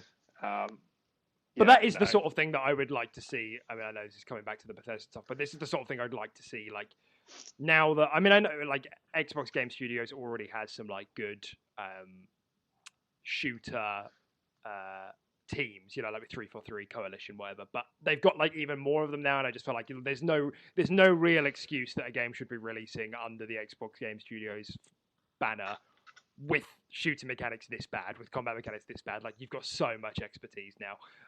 Yeah. But yeah, it's glad to see Thieves. It's probably a game I'll probably keep going back to in dribs and drabs for a while. It's always a good time. Yeah, no, same. Yeah. I mean, I'll be playing it with you, no doubt. Oh, Just stop burning your fish. I always burn my fish. And it's 60 frames now, obviously, with Series X, which is absolutely delightful. Yeah, it really is. Yeah, I noticed that good. immediately when playing it. It was amazing. Very nice. So good. Okie doke. Well, we've been running on for a bit, so they're just obviously I want to go over the indie showcase the other day, but just before we do, I just wanted to sort of briefly touch on the fact that Back for Blood recently got delayed until October 12th. I don't know if this was surprising to anyone. I guess it did kind of come out of nowhere, but it's just another one of those games. A lot of those games are either getting pushed out of the year or towards the back end of the year. Yeah. And I don't know if a lot of these games that are like getting delayed now, I don't know if they'll even hit the second one. Like, it wouldn't surprise me if things just kind of keep rolling back. But we'll see.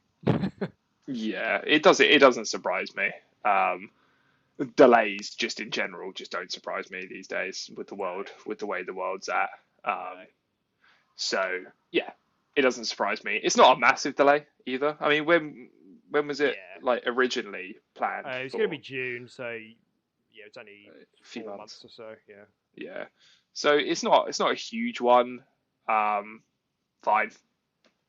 I always say delays are fine if you use that time to make your game better and just release it in a state you want it to be released in. Don't rush it out. I'm happy with delays. Like, I'm a patient man. I might not wake up tomorrow, but chances are I probably will. Yeah, probably will. I can wait. Yeah, maybe. Who knows? Yeah. Don't get the vaccine, because then you might not wake up tomorrow. That is a joke. That's true. Go get the vaccine. Disclaimer. Joke. Disclaimer. Oh no. Yeah. You get headhunted. Okay, so as we come towards the end of the podcast today, we did want to touch on the indie showcase. For anyone that didn't watch, this was something done in partnership with Twitch on the 26th. It's Friday, wasn't it? Yeah. On the 26th, and it ended up being like 4 hours long, and they ended up showing over 100 indie games coming to Xbox platforms, not necessarily exclusively, and one of the biggest takeaways was that 22 of those games will be launching straight onto Games Pass. A few of these titles include the likes of Nobody Saves the World, The Ascent, 12 Minutes, Chivalry 2, Exomecha, Stalker 2 were some of them. All of those ones turned up. Now, I obviously did watch this live, so I just wanted to quickly sort of give a rundown of like what I think. What I thought about the format, because we spoke about this earlier in terms of like the Xbox showcase and a bit of like Inside Xbox as well. But the format was meh. Like, it was fine.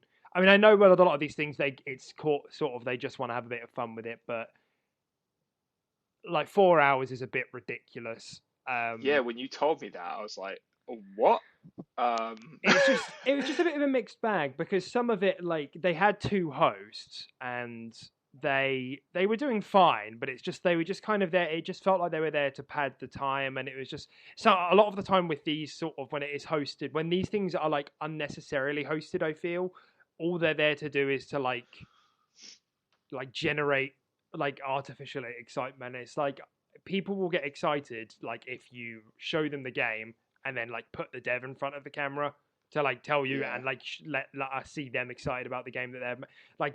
So when people are sitting there and being like, after every game reveal, they're like, wow, I loved how that looked. Wow, it was so cute. They're and it's just like every single time it's like, I don't believe you. I don't believe you anymore. Scripted. They're just reading off a freaking teleprompter. Yeah, exactly. Yeah. So get someone to talk about the game that actually has developed the game and has put their blood, sweat, and tears into the game. These people are probably just like, yeah, Stanker 2 look great. Yeah. Like. It's Stalker 2. Oh, Oh okay. no, yeah, Stalker 2 looks great. easy mistake. So They both look colourful. good, yeah. It's like that's the post-apocalyptic game, isn't it? So colourful. So cute, so colourful. Yeah, it's so kawaii. So So ooh, yeah, I completely understand what you mean. It seems so like falsified when you have people in front of the camera like that. yeah. But I Yeah, will say that I think overall, I think it was better than an Inside Xbox, just because like there were like 4 or 5 like select games where they had like like live interviews, maybe not live or whatever, interviews with devs. And yeah, they would go on for like 15, 20 minutes, and I think that's fine. This isn't like an E3 conference where we just slam through game after game after game. I said this earlier. I don't know why people get so uppity about um, like devs speaking about their game, man. Like it's they've been working on this for a long time. But my problem was mm, that we had a lot of time. Like we could have probably shaved an hour or maybe an hour and a half off if we weren't forced to go back to the co-host every time. That just didn't. hmm All they did was like speak about the thing that we just saw. So whatever. But I mean, a lot of the games that were there looked really, really good. yeah, It, yeah, Xbox has always had like a good pedigree for like the games that they curate. And obviously their idea Xbox program is supposed to be their whole thing for like really low barrier to entry for people to like try and get games on. But a lot of this stuff like looks the line between like indie games and like what is an indie game, what isn't, is very blurred nowadays. A lot of this stuff looks like really fantastic. I mean, yeah. Some of the titles in there, I was just like, that's an indie game. yeah, yeah, I yeah. didn't think Stalker 2 was an indie game. I didn't think the Extinction game, the dinosaur one, that was indie. Second Like, Extinction, yeah. yeah, Second Extinction. I didn't think that was indie, but I guess they are. Like you said, Yeah. these lines are becoming very blurred But like, I these mean, if days. you think about it, like there is no real Chivalry 2 as well. line, is there? There is no line between what is it like when like if you go from 50 to 51, is that when you stop becoming an indie developer? Like, do you know what I mean? Like, there's no Yeah, real like definition of when it occurs. So I guess it's just something which operates on a lower budget, whatever that means. yeah, Um, but yeah, I mean, nonetheless, some of these look amazing, and I think the tools are getting better for it as well. Year on year, so people can make better games with less, without such big teams or manpower. yeah, yeah. Yeah. No, definitely. Yeah, it's Was cool. was there anything that you saw that you were particularly excited about or caught your eye? Yeah, I mean, yeah, probably Second Extinction, to be honest. Mm. That definitely has caught my eye, and in the past and then as well. And then it got the coming pre-release or something, April or something like that, wasn't it? Yeah, that's right. Yeah, So, April 26th, I want to say. and is that coming like is that is that one that's coming straight into Games Pass, like, or do we have to pay for that pre-release? Paying for It's games. Do you know yeah, what? I don't know. I don't know actually. because all these early access, you normally have to, you buy it, you just buy it early.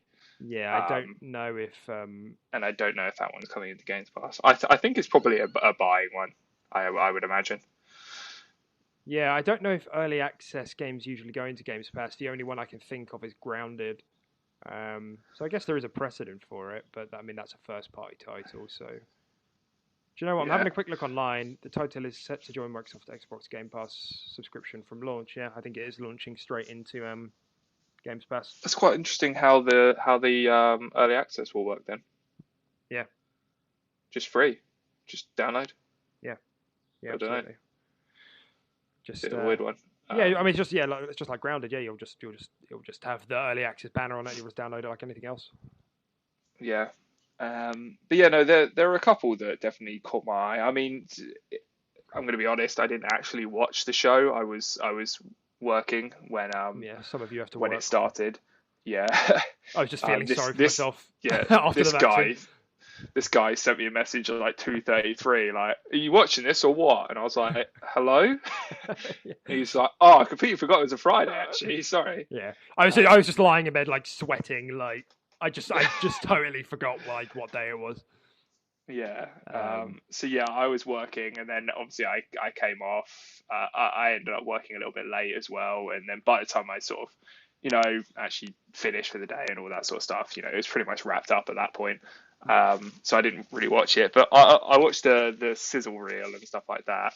Um, and yeah, there are a few ones that caught my eye. There were a couple that look cool, like old school, like turn-based, like RPG kind of one Yeah. that I looked at, and there were a couple like roguelike ones that I saw.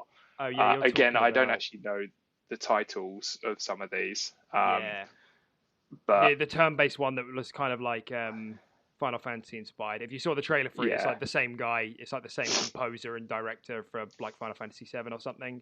What was it fucking yeah. called? Astria Ascending. That's the one. Okay, Um, cool. Yeah, but it that's was one like I'll keep an eye out for. It's like the yeah, like the turn-based like high fantasy kind of Yeah, one. Yeah, which I'm a huge fan of. yeah. It Well, did I look love good. high fantasy. Everyone loves high fantasy, but like, and I do have a weakness for turn-based combat. I do very much like it. Yeah, I think it's pretty cool.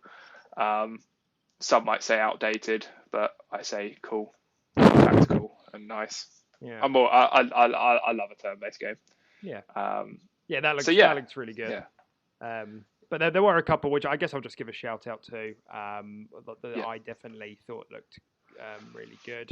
Nobody Saves the World is like a top-down action RPG. It's from the same makers of Guacamelee and Guacamelee 2, so Mhm. Drinkbox Studios, and it's like kind of like a roguelike Watchdog Legion kind of thing. I mean, it's not really Watchdog Legion. I don't know, but it is in the sense in that you kind of like you're like a you start as like a rat, and then like your RPG tree is to level up through like different um like creatures. Like you start as a rat, and then you're a person, and then you become like different animals and different monsters, and all of them have their own Yeah, skill trees and abilities, and like and there's like rogue-like elements to it as well. But it looked really good. And again, this didn't look like an indie game. This looked like a full fleshed out game, but it was cool. nice. Yeah. Some other standouts were the Ascent. I've mentioned this game to you a few times, haven't I? It's like this top-down, again, action RPG. So it's a bit like Diablo but like imagine like Diablo, but twin stick shooter, but with abilities, but with loot in a cyberpunk world with destructible environments. It's kind of like that. I've definitely got my eye on it. The Ascent looks really good. Um, Yeah, it's looks awesome.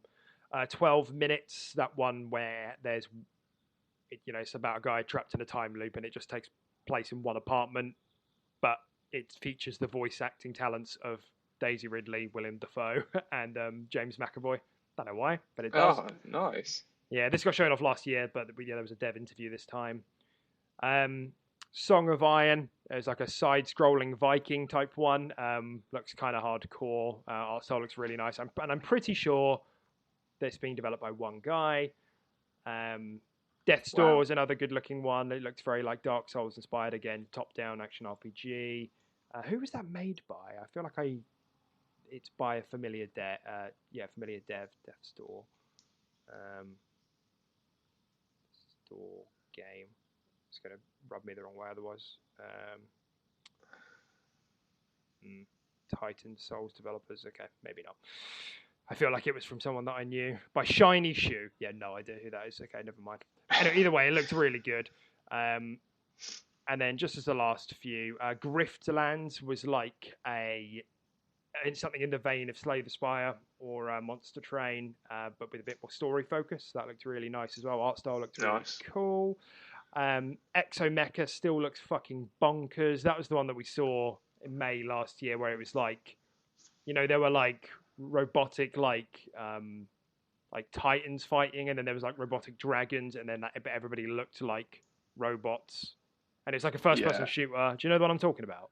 I think I do. Yeah, I think I remember something. It Yeah, confused me back then too. yeah. They showed more of that. I mean, it looks shiny. It looks absolutely bonkers.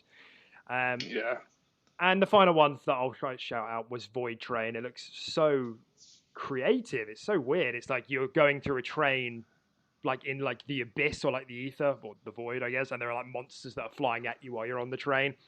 Um, it's really weird. It's like it looks quite like Lovecraftian. It's really really bizarre. Um, cool.